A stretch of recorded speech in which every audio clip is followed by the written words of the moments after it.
Vidhyalakshmi NEET JEE Academy welcomes you to the next video. In the video, we will talk about types of immunity.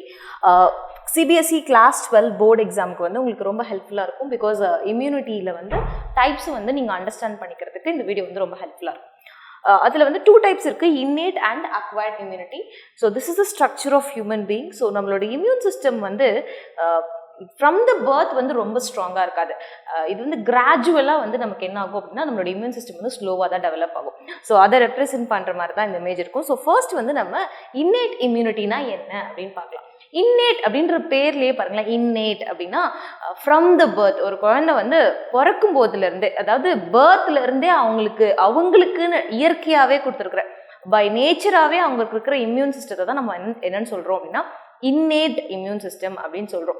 இந்த innate immunityனா என்ன ma'am, எதெல்லாம் அந்த மாதிரி நமக்கு இயற்கையாகவே இருக்கக்கூடிய இம்யூன் சிஸ்டம் அப்படின்னு கேட்டிங்க அப்படின்னா ஃபர்ஸ்ட் நம்மளோட ஸ்கின் வந்து யூஸ்வலாக பார்த்தீங்கன்னா நம்மளோட சரௌண்டிங்ஸில் நிறைய மைக்ரோ ஆர்கானிசம்ஸ் இருக்கும். இந்த மைக்ரோ ஆர்கானிசம்ஸ் வந்து எப்போவுமே நம்ம பாடிக்குள்ளே என்ட்ராக ட்ரை பண்ணிகிட்டே இருக்கும்.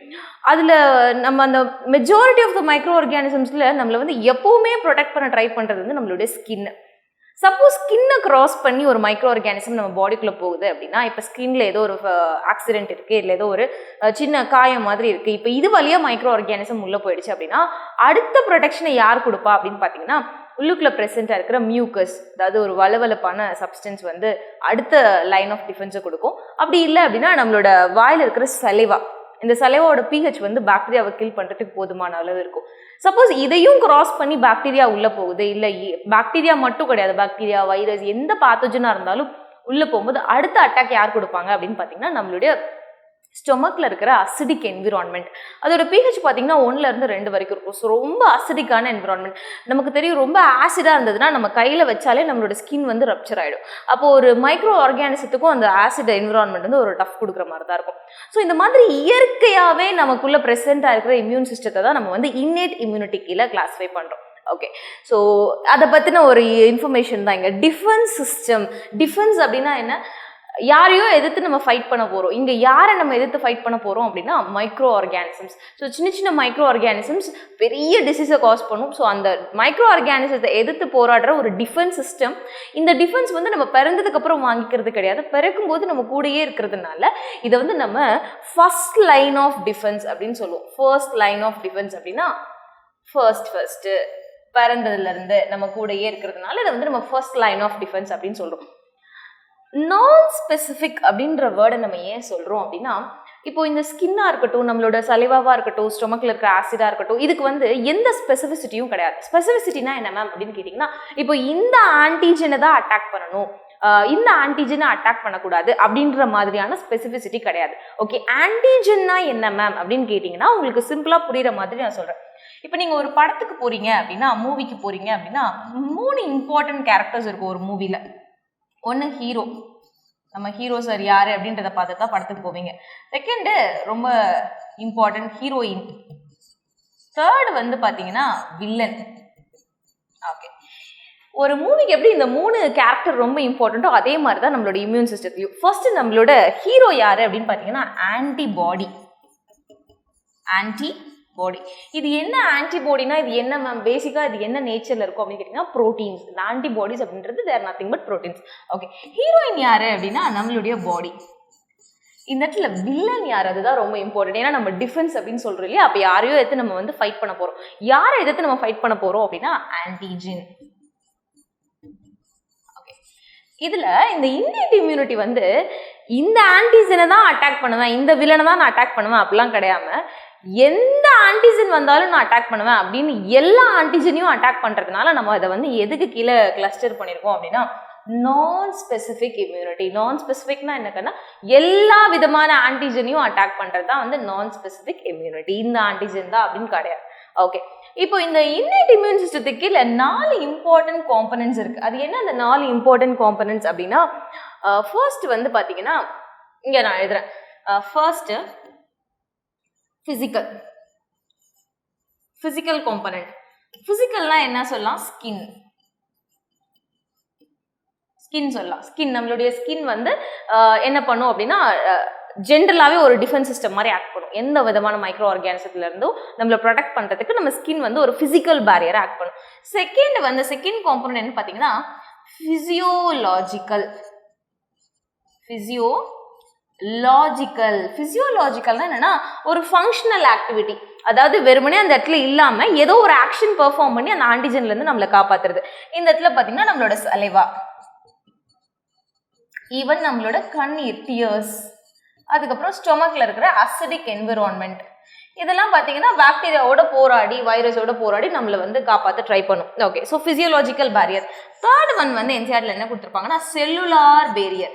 சில செல்ஸ் வந்து இதுக்குன்னே வந்து நம்ம ஃப்ரம் த டைம் ஆஃப் பர்த்லேருந்து நம்ம கூட இருக்கும். அதாவது டிஃபென்ஸ்க்குனே ஆன்டிஜனை எதிர்த்து போராடுறதுக்குனே சில செல்ஸ் இருக்கும். கண்டிப்பாக உங்களுக்கு தெரிஞ்சிருக்கும். WBC cells, white blood corpuscles. White blood corpuscles are mainly involved in defense system. Okay. Next fourth one பார்த்தீங்கன்னா cytokine barriers. Cytokine barriers அப்படின்னா என்னன்னா, இப்போ ஒரு செல் இருக்கு. இப்போ இந்த செல் A இருக்கு, இது வந்து ஒரு செல். இப்போ இந்த செல் வந்து ஒரு வைரஸ் இன்ஃபெக்ட் பண்ணிடுச்சு நம்ம எடுத்து. இந்த செல் வந்து இன்ஃபெக்டட் பை வைரஸ். இந்த நான் ப்ளூ கலர்ல வரைஞ்சிருக்கிறது வந்து வைரஸ். ஸோ வைரஸ் இன்ஃபெக்ட் பண்ணதுனால இந்த செல் ஏ வந்து என்ன ஆகுதுன்னா வைரஸ் இன்ஃபெக்டட் செல்லா மாறுது. வைரஸ் இன்ஃபெக்டட் செல் வெரி வெரி இம்பார்ட்டன்ட் கான்செப்ட். ஒரு ஹெல்தி செல்லை வந்து வைரஸ் எஃபெக்ட் பண்றதுனால அது இன்ஃபெக்டட் செல்லா மாறுது. இப்போ இந்த வைரஸ் இன்ஃபெக்ட் பண்ண செல் வந்து என்ன பண்ணும் அப்படின்னா, அது ஒரு டிஃபென்ஸ், அதனால முடிஞ்ச ஒரு டிஃபென்ஸ் சிஸ்டத்தை அது எப்படி ப்ரொடியூஸ் பண்ணும் அப்படின்னா, it will release a protein called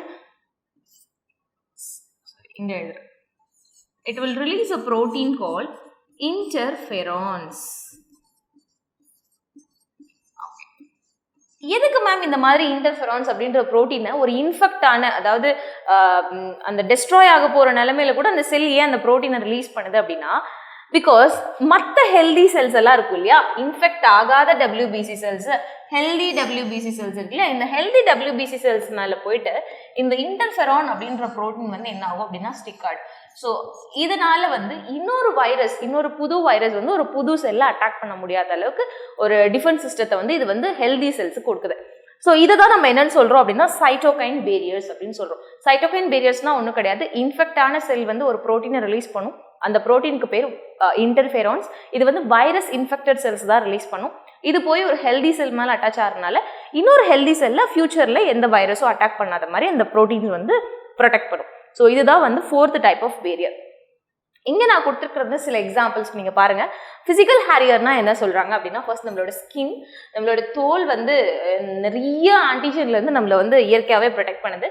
nasal hair, மூக்கில் இருக்கிற ஹேர்ஸ் வந்து என்ன பண்ணும் அப்படின்னா மூவ்மெண்ட் மூலமாக என்ன பண்ணும்னா டஸ்ட்டு ஏதாவது ஆன்டிஜன் இருந்ததுன்னா அதை வந்து வெளில எக்ஸ்பெல் பண்ணும். நெக்ஸ்ட் பார்த்தீங்கன்னா ஐலாஷ் அண்ட் ஐலிட்ஸ், அதாவது இந்த ஐப்ரோ இருக்கு இல்லையா, இந்த ஐப்ரோவோட ஃபங்க்ஷன் என்னன்னு பார்த்தீங்கன்னா, இந்த எலும்பு வந்து most of the dust and microbes, இங்கே செட்டில் ஆகிற மைக்ரோப்ஸை கண்ணுக்கு ரீச் பண்ண விடாமல் இந்த ஐப்ரோ ஹேர்ஸ் வந்து என்ன பண்ணும் அப்படின்னா ப்ரிவென்ட் பண்ணும். ஸோ இந்த இடம் வந்து it is very important in protecting the ice from the microbial attack.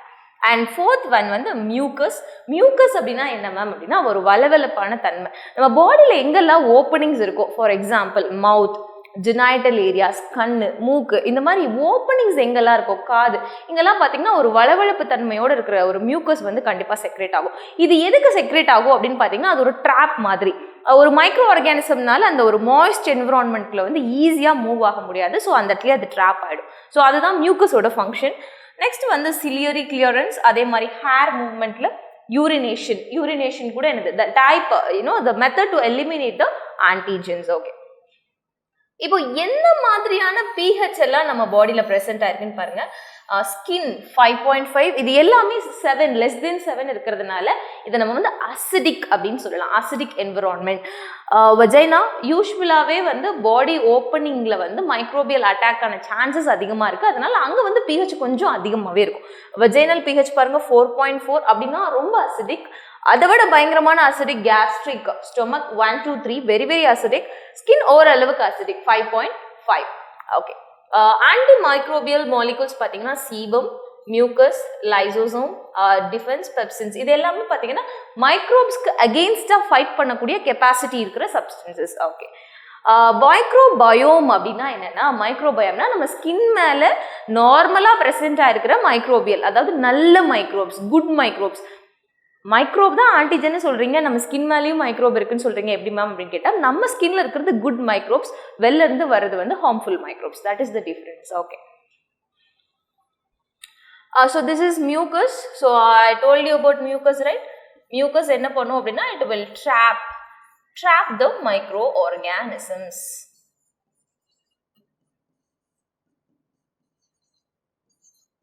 Trap the microorganisms. இந்த ஹேர் ஸ்ட்ரக்சர் பாருங்க, இந்த ஹேர் ஸ்ட்ரக்சர் என்ன பண்ணும் அப்படின்னா இந்த லேஷஸ் மாதிரி இந்த மூவ்மெண்ட் வந்து என்ன பண்ணுன்னா மைக்ரோப்ஸை வந்து எக்ஸ்பெல் பண்ணும். அதனால தான் இப்போ டஸ்ட் ஏதாவது நீங்கள் வீடு க்ளீன் பண்ணும்போது டஸ்ட்டோட மைக்ரோப்ஸ் உள்ளே போகும்போது நம்ம வந்து தும்மல் வந்து வரும். ஏன் அப்படின்னா அந்த மைக்ரோபை வந்து ரொம்ப ஒரு ஃபாஸ்ட் ரேட்டில் வந்து என்ன பண்ணுன்னா நம்ம பாடி வந்து வெளியில் தள்ளும். So that is actually a first line of defence. இந்த டிஃபென்ஸ் வந்து நீங்கள் பிறந்ததுலேருந்தே உங்கள் கூட இருக்கிறதுனால நம்ம இதை வந்து இன்னேட் இம்யூனிட்டி அப்படின்னு சொல்கிறோம். ஓகே, உங்களுக்கு புரிஞ்சிருக்கும்னு நினைக்கிறேன். நெக்ஸ்ட் நம்ம பார்க்க போகிறது வந்து அக்வயர்டு இம்யூனிட்டி. இதுதான் வந்து அக்வயர்டு இம்யூனிட்டி. இவ்வளோ நேரம் நம்ம பார்த்தது வந்து inherit immunity.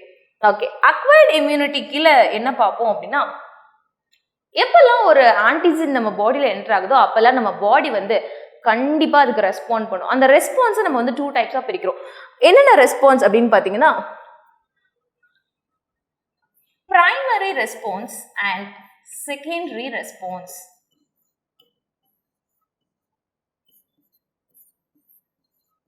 Primary and secondary response பேர்லயே இருக்கு.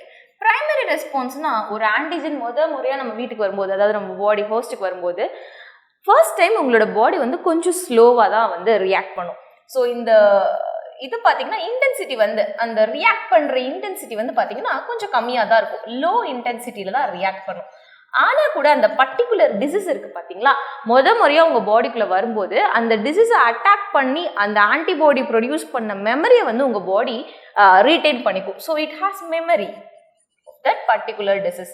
இப்போ innate அப்படின்றது நம்ம பிறந்ததுலேருந்து நம்ம கூட இருக்கிறது. acquired அப்படின்றது it is not from the birth, after birth நம்ம வாங்கிக்கிறது தான் வந்து acquired immunity.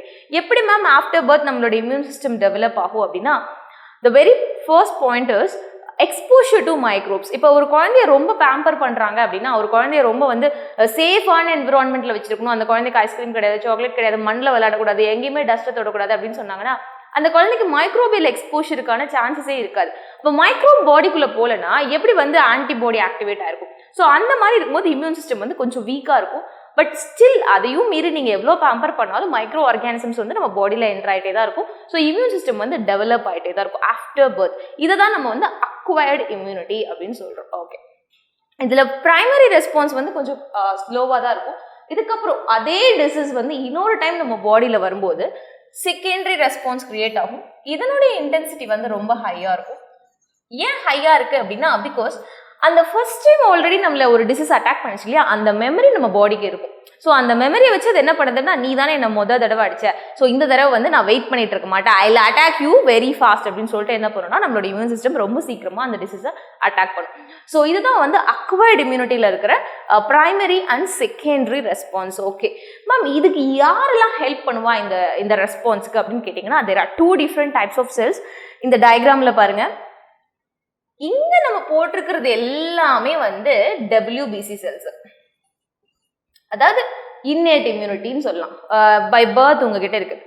இதுக்கப்புறமா இங்கே நம்ம போட்டிருக்கோம் இல்லையா, இந்த பி செல் டி செல் ரெஸ்பான்ஸ், இது ரெண்டுமே வந்து அக்வைர்டு கீழே வரும், எந்த அளவுக்கு வந்து அந்த ஆன்டிபாடி ப்ரொடியூஸ் ஆகுது அப்படின்றது. ஓகே, இந்த பி செல்ஸ் டி செல்ஸ் பற்றி தான் பார்க்க போகிறோம். What is B cells, what is T cells அப்படின்னு.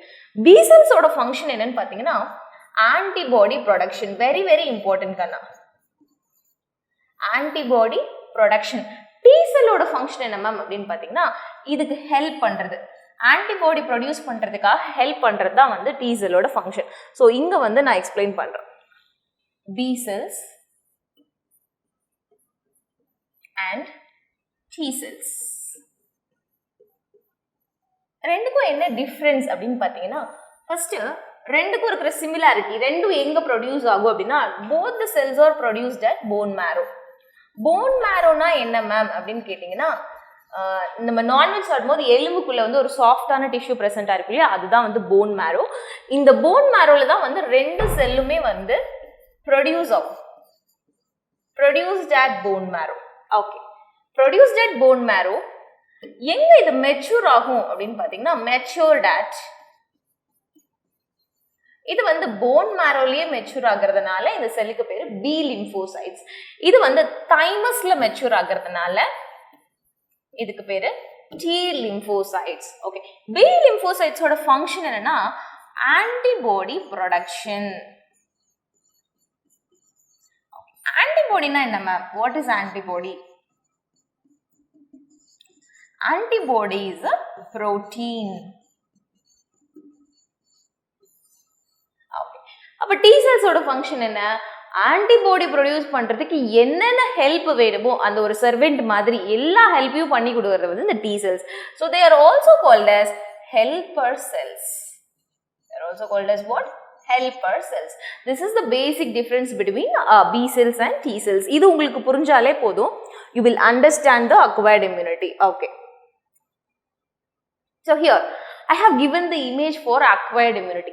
Acquired அப்படினாலே என்ன? நம்ம வாங்கிக்கிறது. யார்கிட்டயோ இருந்து நம்ம அந்த இம்யூன் சிஸ்டத்தை, இம்யூன் பவரை வந்து நம்ம வாங்கிக்கிறோம். வெளியில இருந்து யாரோ நமக்கு டொனேட் பண்றாங்க. அதுக்கு ஒரு பெஸ்ட் எக்ஸாம்பிள் பாத்தீங்கன்னா வேக்சின்ஸ். கோவிட்க்கு வந்து எல்லாரும் வேக்சின்ஸ் போட்டிருப்பீங்க. வேக்சின்ஸ். ஸோ இந்த வேக்சின்ஸ் அப்படின்றது என்ன அப்படின்னா, வேக்சின்ல நமக்கு என்ன மாதிரி இன்ஜெக்ட் பண்றாங்க அப்படின்னு கேட்டீங்கன்னா ஆன்டிஜென். என்ன மாதிரியான ஆன்டிஜென் அப்படின்னா week antigen.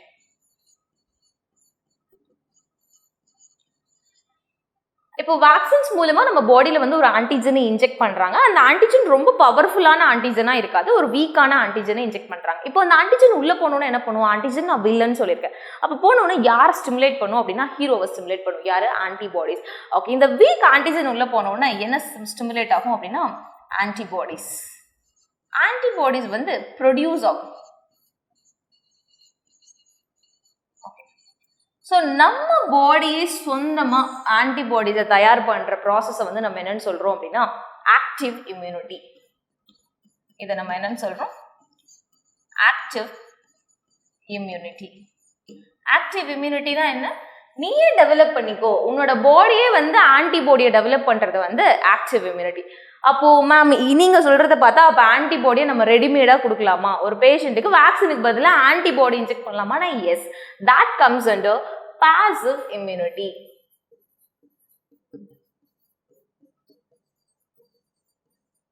passive immunity na enakana antigen kudukama antibodies ready-made antibodies. ஏன் மேம் இப்படி கொடுக்கணும்? ஒரு எக்ஸாம்பிள் சொல்லி புரிய வைங்க அப்படின்னீங்கன்னா, எக்ஸாம்பிள் ஒரு ஸ்னேக் பைட். இப்போ பாம்பு கடிச்சிருச்சு அப்படின்னா ஸ்னேக் பைட், உடனே வந்து ஒரு கவர்மெண்ட் ஹாஸ்பிட்டலுக்கு வந்து எடுத்துட்டு போறாங்க ஸ்னேக் பைட். ஏன் அப்படின்னா அங்கதான் அதுக்கான ஆன்டிபாடிஸ் இருக்கும். இப்போ இந்த ஸ்னேக் பைட்ல என்ன இருக்கும் அப்படின்னா ஆன்டிஜென். இப்போ நம்ம பாடியே ஆன்டிபாடி ப்ரொடியூஸ் பண்ணிக்கிட்டோம் அப்படின்னு விட்டீங்கன்னா லேட் ஆகும். அதுக்குள்ள அந்த பர்டிகுலர் பர்சன் வந்து நம்ம காப்பாற்ற முடியாது. அதனால நம்ம என்ன பண்றோம்? ஹாஸ்பிட்டலுக்கு எடுத்துட்டு போயிட்டு இதுக்கு ரெடிமேடா எந்த பாம்பு கடிச்சதோ அந்த ஆன்டிஜெனுக்கு ஏற்ற மாதிரி என்ன பண்ணும்? ஆன்டிபாடியை வந்து டாக்டர்ஸ் இன்ஜெக்ட் பண்ணுவாங்க. ஸோ அந்த ஆன்டிபாடி போய் என்ன பண்ணும் அப்படின்னா ஆன்டிஜெனோட ஃபைட் பண்ணி அந்த பர்சனை வந்து it will save the person. So அந்த பர்சனோட லைஃபை வந்து நம்ம காப்பாற்ற முடியும். So this is the difference between active and passive immunity. இந்த ரெண்டு இம்யூனிட்டியுமே எது கீழே வரும் அப்படின்னு பார்த்தீங்கன்னா அக்வயர்ட் இம்யூனிட்டி கீழே தான் வரும். ஓகே, இன்னைக்கு வந்து டைப்ஸ் ஆஃப் இம்யூனிட்டி வந்து உங்களுக்கு நல்லா புரிஞ்சிருக்கும்னு நினைக்கிறேன். இதில் உங்களுக்கு இன்னும் டவுட்ஸ் இருந்தது இல்லை வேறு ஏதாவது டாபிக் வேணும்னா கமெண்ட் செஷனில் வந்து நீங்கள் கமெண்ட் பண்ணுங்கள். நிச்சயமாக உங்களோட கமெண்ட்ஸை படிச்சுட்டு நான் ரெஸ்பாண்ட் பண்ணுவேன். இந்த வீடியோ உங்களுக்கு ரொம்ப யூஸ்ஃபுல்லாக இருந்ததுன்னா உங்களோட ஃப்ரெண்ட்ஸுக்கு ஷேர் பண்ணுங்கள். நம்ம சேனலுக்கு சப்ஸ்கிரைப் பண்ணலன்னா சப்ஸ்கிரைப் பண்ணுங்கள். தேங்க்ஸ் ஃபார் வாட்சிங்.